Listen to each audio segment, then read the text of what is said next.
या देवी सर्वभूतेषु मा कूष्माण्डरूपेण संस्थिता नमस्तस्यै नमस्तस्यै नमस्तस्यै नमो नमः। नमस्कार, आप सभी का स्वागत है। आज चैत्र नवरात्रि का तीसरा दिन है, परंतु क्योंकि तृतीया तिथि का क्षय हो गया है, इसीलिए आज माता के चौथे स्वरूप का पूजन किया जा रहा है। आज के दिन आपको माता के कुष्मांडा स्वरूप का पूजन करना चाहिए। अभी इस वीडियो में हम सुनेंगे दुर्गा सप्तशती का आज का अध्याय चौथा, पांचवा अध्याय। 2 अध्याय आज हम सुनेंगे। हमने कल दूसरा और तीसरा अध्याय सुना था। इसमें वर्णन आया था कि किस प्रकार से महिषासुर की सेना का संग्राम हुआ, फिर माता ने उसका संहार किया, और तृतीय अध्याय में अंत में हमने सुना कि किस प्रकार से माता ने महिषासुर का वध किया। उसके बाद आगे का वृतांत हम आज सुनेंगे। आपके लिए एक विशेष बात बताना चाहेंगे कि ये जो दुर्गा सप्तशती है ना, ये किसके द्वारा कही जा रही है और किसको कही जा रही है, क्या आप जानते हैं? ये मेधा ऋषि द्वारा राजा सुरथ को सुनाई गई थी, जिसमें वैश्य भी उनके साथ इस दुर्गा सप्तशती का श्रवण करते हैं। यही इसके सूत्रधार भी हैं। इसमें ऋषिवर मेधा, जिनके आश्रम में जब राजा सुरथ जाते हैं तो उनकी अवस्था को देखते हुए वो माता के इस सप्तशती पाठ को सुनाना आरंभ करते हैं। आज के इस वीडियो में हम आरंभ करते हैं चौथा अध्याय। आपसे निवेदन है कि आप कृपया वीडियो को एक बार लाइक अवश्य कर दीजिएगा। माता का एक पवित्र पाठ है, इसके लिए 1 लाइक तो आपको अवश्य करना चाहिए। माता की कृपा प्राप्त करने के लिए अपने व्रत की सफलता के लिए कमेंट बॉक्स में अवश्य लिखना चाहिए, जय माता दी, जय माँ कुष्मांडा। आज की पूजा विधि यदि आप जानना चाहते हैं तो वीडियो को देख लीजिएगा। हमने आपके लिए वीडियो अपलोड किया है कि आज चौथे स्वरूप की पूजा तीसरे नवरात्रे पर कैसे की जानी चाहिए। आइए अब हम आरंभ करते हैं दुर्गा सप्तशती का चौथा अध्याय हिंदी में। सबसे पहले माता का ध्यान किया जाता है, तो आइए माता का ध्यान करते हैं और उसके बाद वृतांत आगे बढ़ाते हैं। सिद्धि की इच्छा रखने वाले पुरुष जिनकी सेवा करते हैं तथा देवता जिन्हें सब ओर से घेरे रहते हैं, उन जया नाम वाली दुर्गा देवी का ध्यान करें। उनके श्रेयंगों की आभा काले मेघ के समान श्याम है। वे अपने कटाक्षों से शत्रु समूह को भय प्रदान करती हैं। उनके मस्तक पर आबंध चंद्रमा की रेखा शोभा पाती है। वे अपने हाथों में शंख, चक्र, कृपाण और त्रिशूल धारण करती हैं। उनके 3 नेत्र हैं। वे सिंह के कंधे पर चढ़ी हुई हैं और अपने तेज से तीनों लोकों को परिपूर्ण कर रही हैं। बोले जगदम्बा मात की जय। हम ऐसी दुर्गा देवी का आवाहन करते हैं, ध्यान करते हैं।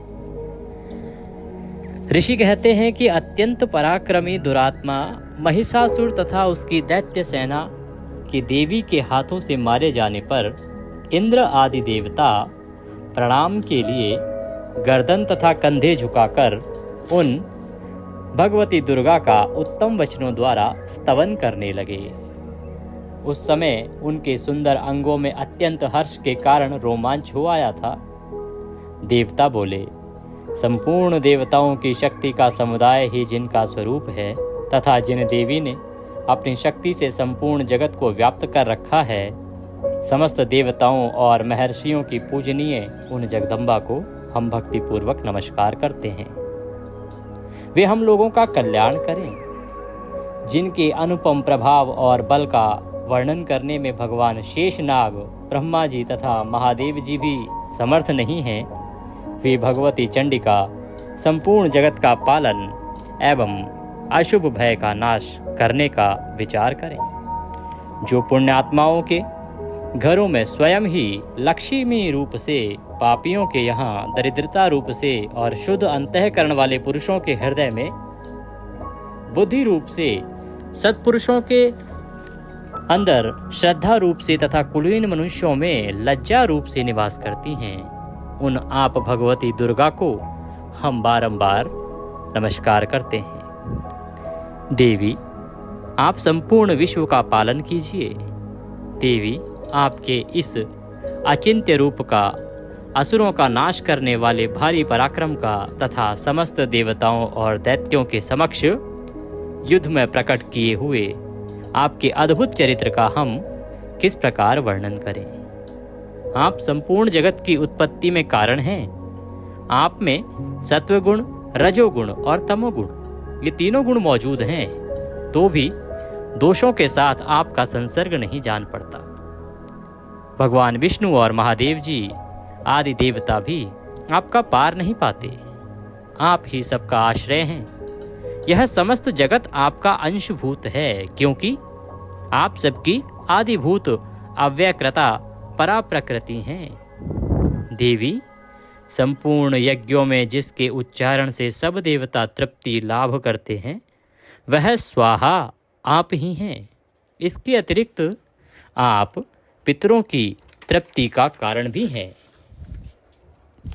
अतएव सब लोग आपको स्वधा भी कहते हैं।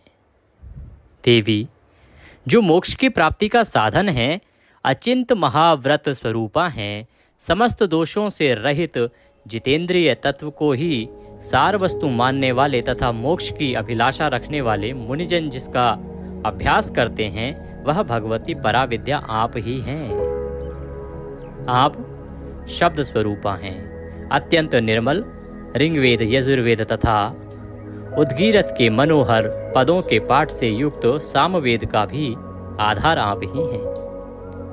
आप देवी त्रयी अर्थात तीनों वेद और भगवती छहों ऐश्वर्यों से युक्त हैं। इस विश्व की उत्पत्ति एवं पालन के लिए आप ही कर्ता के रूप में प्रकट हुई हैं। आप संपूर्ण जगत की घोर पीड़ा का नाश करने वाली हैं। देवी, जिससे समस्त शास्त्रों के सार का ज्ञान होता है, वह मेधा शक्ति आप ही हैं। दुर्गम भवसागर से पार उतारने वाली नौका रूप दुर्गा देवी भी आप ही हैं। आपकी कहीं भी आसक्ति नहीं है। कैटभ के शत्रु भगवान विष्णु के वक्षस्थल में एकमात्र निवास करने वाली भगवती लक्ष्मी तथा भगवान चंद्रशेखर द्वारा सम्मानित गौरी देवी भी आप ही हैं। आपका मुख मंद मुस्कान से सुशोभित, निर्मल, पूर्ण चंद्रमा के बिंब का अनुकरण करने वाला और उत्तम सुवर्ण की मनोहर कांति से कमनीय है। तो भी उसे देखकर महिषासुर को क्रोध हुआ और सहसा उसने उस पर प्रहार कर दिया। यह बड़े आश्चर्य की बात है। वही मुख जब क्रोध से युक्त होने पर उदय काल के चंद्रमा की भांति लाल और तनी हुई भौहें के कारण विकराल हो उठा, तब उसे देखकर जो महिषासुर के प्राण तुरंत नहीं निकल गए, यह उससे भी बढ़कर आश्चर्य की बात है। क्योंकि क्रोध में भरे हुए यमराज को देखकर भला कौन जीवित रह सकता है। देवी, आप प्रसन्न हो। परमात्मा स्वरूपा आपके प्रसन्न होने पर जगत का अभ्युदय होता है और क्रोध में भर जाने पर आप तत्काल ही कितने कुलों का सर्वनाश कर डालती हैं। यह बात अभी अनुभवों में आई है, क्योंकि महिषासुर की यह विशाल सेना क्षण भर में आपके कोप से नष्ट हो गई है। सदा अभ्युदय प्रदान करने वाली आप जिन पर प्रसन्न रहती हैं, वे ही देश में सम्मानित होते हैं। उन्हीं को धन और यश की प्राप्ति होती है। उन्हीं का धर्म कभी शिथिल नहीं होता तथा वे ही अपने हष्ट पुष्ट स्त्री, पुत्र और भ्रात्यों के साथ धन्य माने जाते हैं। देवी, आपकी ही कृपा से पुण्यात्मा पुरुष प्रतिदिन अत्यंत श्रद्धापूर्वक सदा सब प्रकार के धर्मानुकूल कर्म करता है और उसके प्रभाव से स्वर्गलोक में जाता है। इसलिए आप तीनों लोकों में निश्चय ही मनोवांछित फल देने वाली हैं। माँ दुर्गे, आप स्मरण करने पर सब प्राणियों का भय हर लेती हैं और स्वस्थ पुरुषों द्वारा चिंतन करने पर उन्हें परम कल्याणमयी बुद्धि प्रदान करती हैं।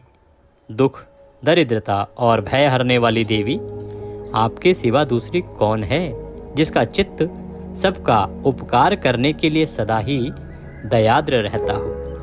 देवी, इन राक्षसों के मारने से संसार को सुख मिले तथा ये राक्षस चिरकाल तक नरक में रहने के लिए भले ही पाप करते रहे हों, इस समय संग्राम में मृत्यु को प्राप्त होकर स्वर्गलोक में जाएं, निश्चय ही यही सोचकर आप शत्रुओं का वध करती हैं।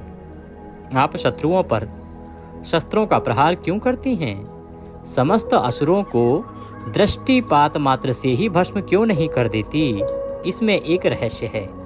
ये उन सभी सामान्य जनों के लिए एक जवाब है इस पाठ के माध्यम से, जो कहते हैं कि भाई आपकी देवियाँ, आपके भगवान इतने शक्तिशाली हैं तो वो इतना क्यों युद्ध करते हैं, वो अपनी एक नज़र से ही सबको भस्म क्यों नहीं कर देते। तो ऐसे लोगों को इस पाठ को सुनना चाहिए और समझना चाहिए। आप सभी महनीय गण भी आप इसको सुनकर ऐसे लोगों में कभी वृतांत हो तो वहाँ उत्तर प्रतिपादित कर सकते। देवगण कहते हैं कि इसमें एक बड़ा रहस्य है। ये शत्रु भी हमारे शस्त्रों से पवित्र होकर उत्तम लोकों में जाएं, इस प्रकार उनके प्रति भी आपका विचार अत्यंत उत्तम रहता है। खड्ग के तेज पुंज की भयंकर दीप्ति से तथा आपके त्रिशूल के अग्रभाग की घनीभूत प्रभा से चौंधिया कर जो असुरों की आंखें फूट नहीं गई, उसमें कारण यही था कि वे मनोहर रश्मियों से युक्त चंद्रमा के समान आनंद प्रदान करने वाले आपके इस सुंदर मुख का दर्शन करते थे।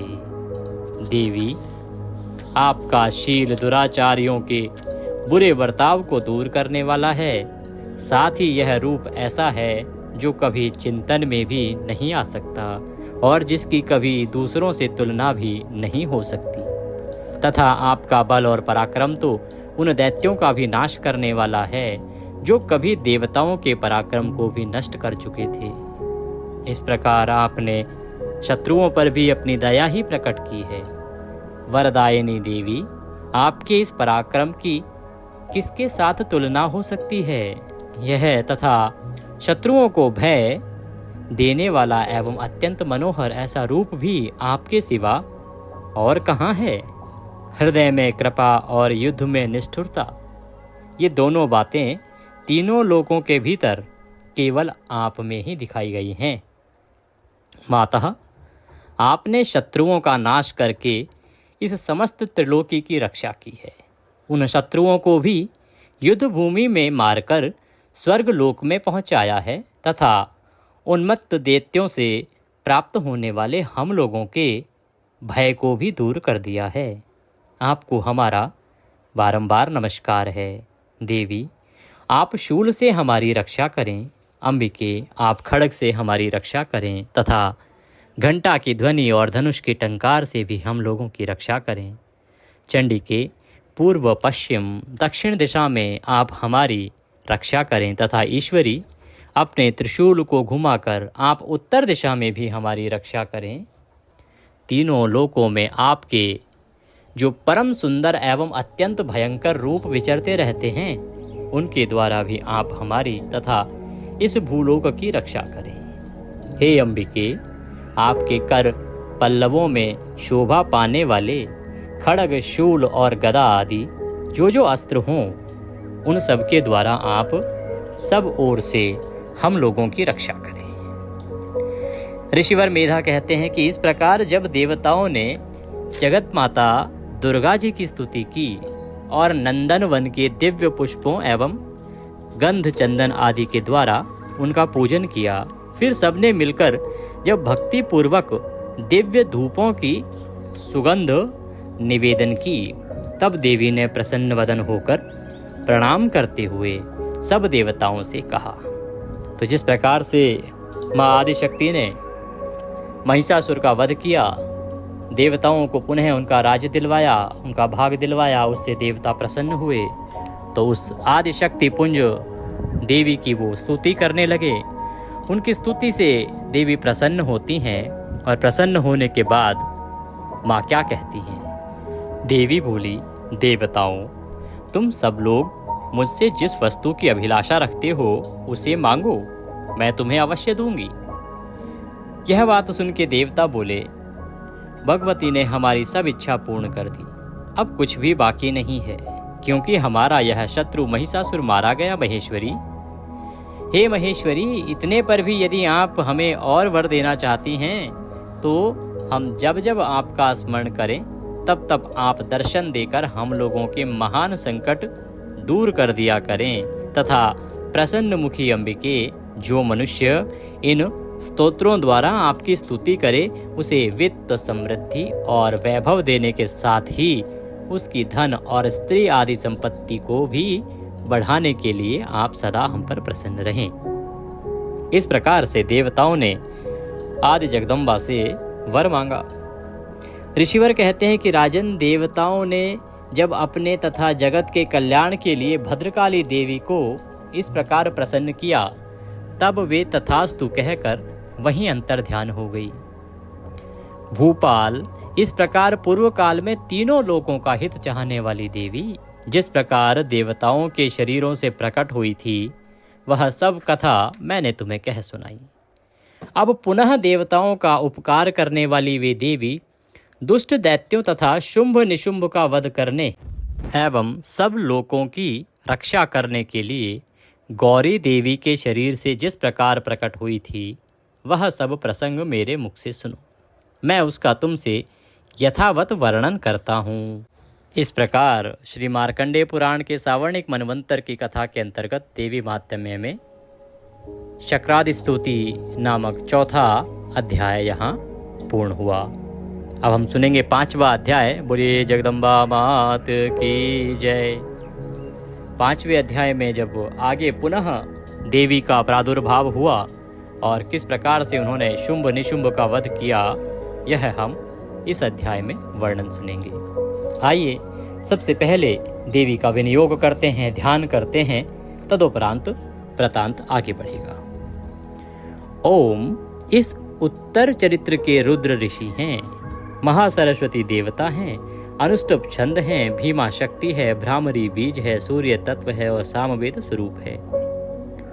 महासरस्वती की प्रसन्नता के लिए उत्तर चरित्र के पाठ में इसका विनियोग किया जाता है।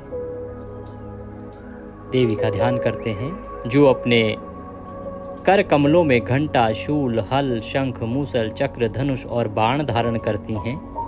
शरद ऋतु के शोभा संपन्न चंद्रमा के समान जिनकी मनोहर कांति है, जो तीनों लोकों की आधारभूता और शुंभ आदि दैत्यों का नाश करने वाली हैं, तथा गौरी के शरीर से जिनका प्रकाट्य हुआ है, उन महासरस्वती देवी का मैं निरंतर भजन करता हूँ।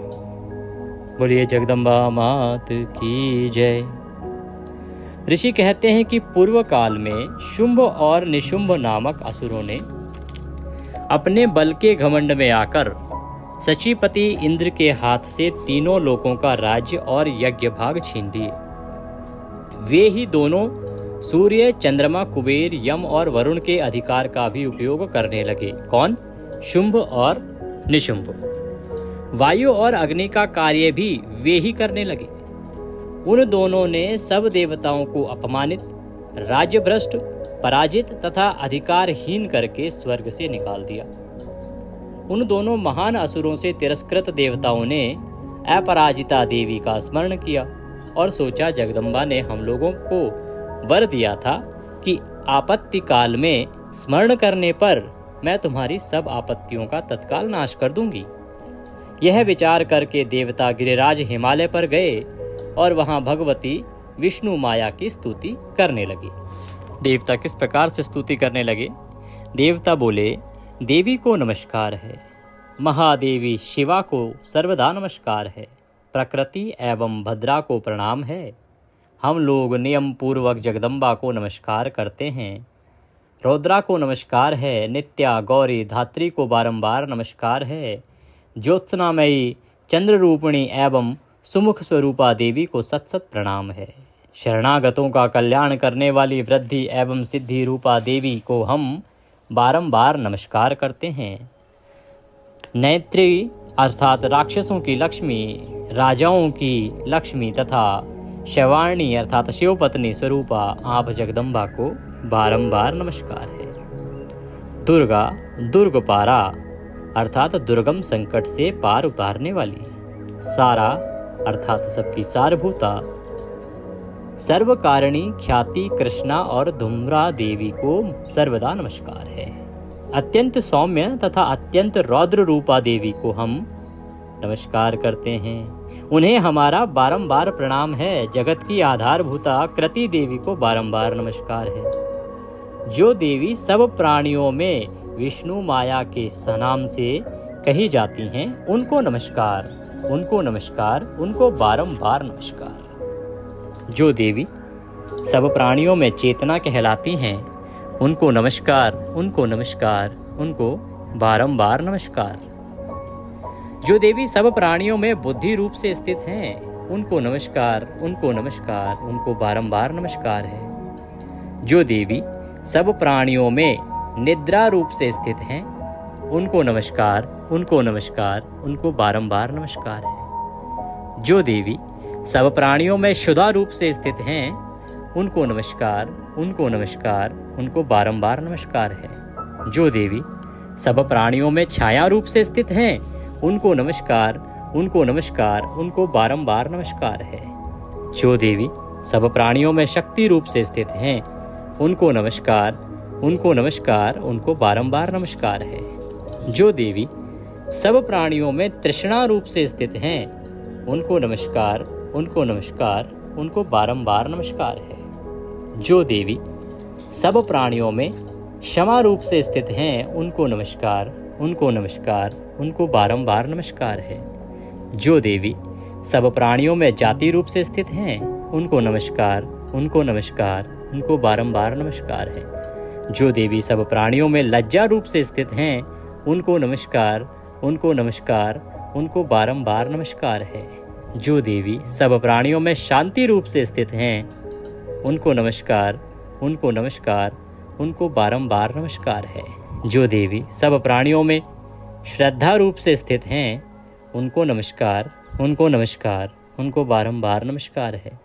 जो देवी सब प्राणियों में कांति रूप से स्थित हैं उनको नमस्कार, उनको नमस्कार, उनको बारंबार नमस्कार है। जो देवी सब प्राणियों में लक्ष्मी रूप से स्थित हैं उनको नमस्कार, उनको नमस्कार, उनको बारंबार नमस्कार है। जो देवी सब प्राणियों में वृत्ति रूप से स्थित हैं उनको नमस्कार, उनको नमस्कार, उनको बारंबार नमस्कार है। जो देवी सब प्राणियों में स्मृति रूप से स्थित हैं उनको नमस्कार, उनको नमस्कार, उनको बारंबार नमस्कार है। जो देवी सब प्राणियों में दया रूप से स्थित हैं उनको नमस्कार, उनको नमस्कार, उनको बारंबार नमस्कार है। जो देवी सब प्राणियों में तुष्टि रूप से स्थित हैं उनको नमस्कार, उनको नमस्कार, उनको बारंबार नमस्कार है। जो देवी सब प्राणियों में माता रूप से स्थित हैं उनको नमस्कार, उनको नमस्कार, उनको बारंबार नमस्कार है। जो देवी सब प्राणियों में भ्रांति रूप से स्थित हैं उनको नमस्कार, उनको नमस्कार, उनको बारंबार नमस्कार है। जो जीवों के इंद्रिय वर्ग की अधिष्ठात्री देवी एवं सब प्राणियों में सदा व्याप्त रहने वाली हैं उन व्याप्ति देवी को बारंबार नमस्कार है। जो देवी चैतन्य रूप से इस संपूर्ण जगत को व्याप्त करके स्थित हैं उनको नमस्कार, उनको नमस्कार, उनको बारंबार नमस्कार है। पूर्व काल में अपने अभीष्ट की प्राप्ति होने से देवताओं ने जिनकी स्तुति की तथा देवराज इंद्र ने बहुत दिनों तक जिनका सेवन किया वह कल्याणी की साधनाभूता ईश्वरी हमारा कल्याण और मंगल करें तथा सारी आपत्तियों का नाश कर डालें। उद्दंड दैत्यों से सताए हुए हम सभी देवता जिन परमेश्वरी को इस समय नमस्कार करते हैं तथा जो भक्ति से विनम्र पुरुषों द्वारा स्मरण की जाने पर तत्काल ही संपूर्ण विपत्तियों का नाश कर देती हैं, वे जगदम्बा हमारा संकट दूर करें। इस प्रकार से देवता देवी की स्तुति करने लगे, बारंबार निवेदन करने लगे। ऋषि कहते हैं कि राजन, इस प्रकार जब देवता स्तुति कर रहे थे उस समय पार्वती देवी गंगा जी के जल से स्नान करने के लिए वहां आई। उन सुंदर भौहों वाली भगवती ने देवताओं से पूछा, आप लोग यहाँ किसकी स्तुति करते हैं? तब उन्हीं के शरीर कोश से प्रकट हुई शिवा देवी बोली, शुंभ दैत्य से तिरस्कृत और युद्ध में निशुंभ से पराजित हो यहाँ एकत्रित हुए ये समस्त देवता ये मेरी ही स्तुति कर रहे हैं। पार्वती जी के शरीर कोश से अंबिका का प्रादुर्भाव हुआ था, इसीलिए वे समस्त लोकों में कौशिकी कही जाती हैं। कौशिकी के प्रकट होने के बाद पार्वती देवी का शरीर काले रंग का हो गया तथा वे हिमालय पर रहने वाली कालिका देवी के नाम से विख्यात हुई। तदंतर शुंभ निशुंभ के भ्रात्य चंड मुंड वहां आए और उन्होंने परम मनोहर रूप धारण करने वाली अंबिका देवी को देखा। फिर वे शुंभ के पास जाकर बोले, महाराज, एक अत्यंत मनोहर स्त्री है जो अपनी दिव्य कांति से हिमालय को प्रकाशित कर रही है। महाराज, वैसा उत्तम रूप कहीं किसी ने भी नहीं देखा होगा। हे असुरेश्वर, पता लगाइए वह देवी कौन है और उसे ले लीजिए। स्त्रियों में तो वह रत्न है, उसका प्रत्येक अंग बहुत ही सुंदर है तथा वह अपने श्री अंगों की प्रभा से संपूर्ण दिशाओं में प्रकाश फैला रही है। हे दैत्यराज, अभी वह हिमालय पर ही मौजूद है, आप उसे देख सकते हैं। प्रभु, तीनों लोकों में मणि, हाथी, घोड़े आदि जितने भी रत्न हैं, वे सब इस समय आपके घर में शोभा पाते हैं।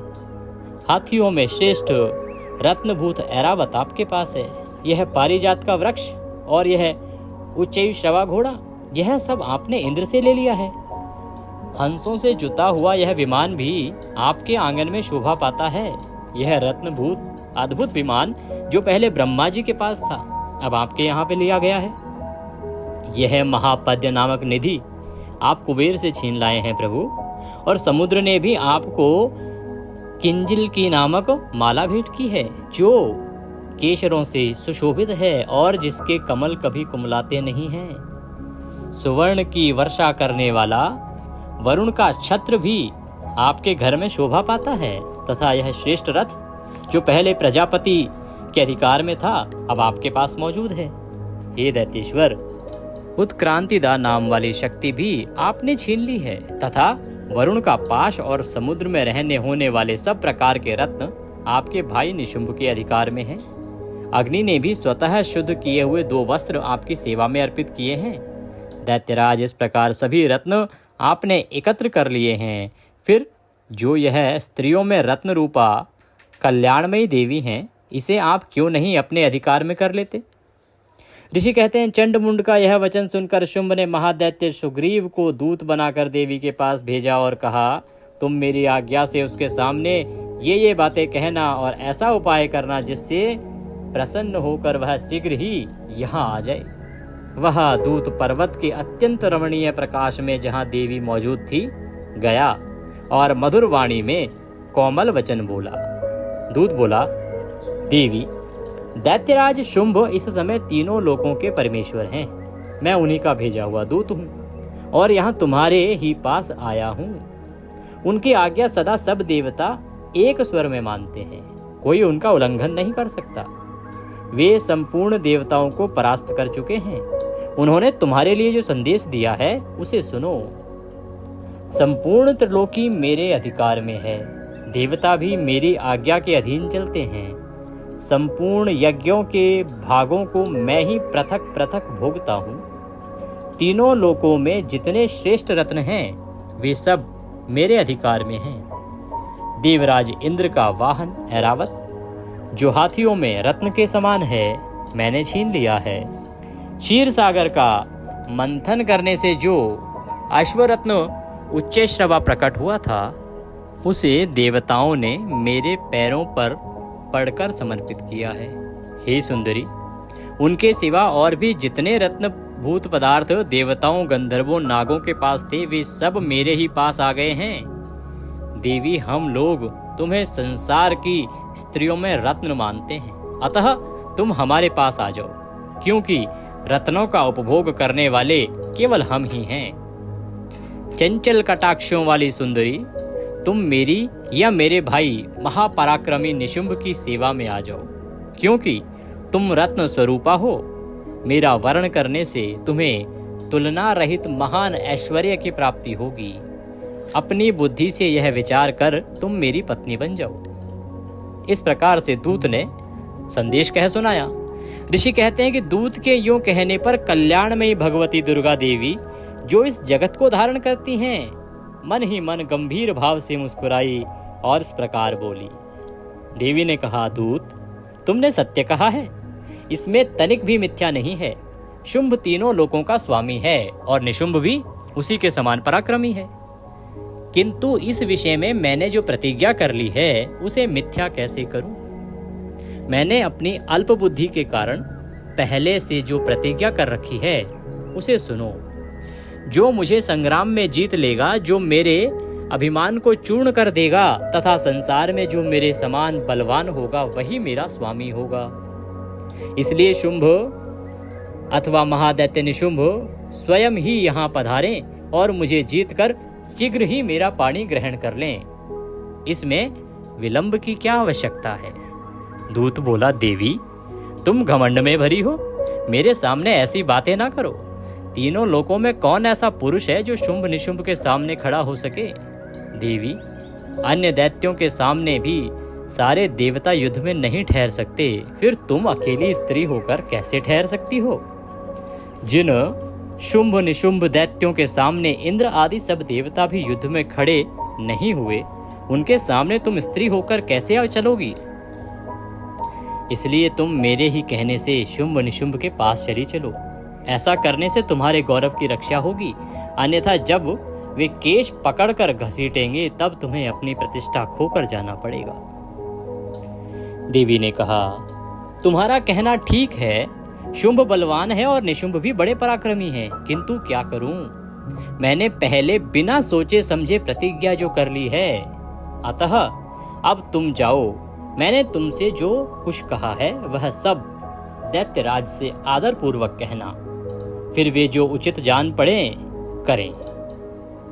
इस प्रकार श्री मार्कंडेय पुराण में सावर्णिक मनवंतर की कथा के अंतर्गत देवी माहात्म्य में देवी दूत संवाद नामक 5वां अध्याय पूर्ण हुआ। बोलिए जगदम्बा मात की जय। आज हम यहीं विराम देंगे। हमारे 5 अध्याय हो गए हैं और आज नवरात्रि का 3रा दिन है। हम अष्टमी तक इसको पूर्ण करेंगे। आप प्रतिदिन इसी प्रकार से दुर्गा सप्तशती सुनते रहें और माता का आशीर्वाद प्राप्त करते रहें। कुछ कहना चाहते हैं, कुछ पूछना चाहते हैं तो कमेंट बॉक्स में लिख के पूछ सकते हैं, कह सकते हैं। माता का आशीर्वाद प्राप्त करने के लिए अवश्य लिखिएगा जय माता दी। और वीडियो अगर थोड़ा सा भी अच्छा लगे तो एक बार लाइक अवश्य कर दीजिएगा। आप देख रहे हैं देवभूमि ज्योतिष संस्थान का प्रतिष्ठित यूट्यूब चैनल देवभूमि धार्मिक। चैनल पर नए हैं तो सब्सक्राइब करते जाइएगा। जय माता दी।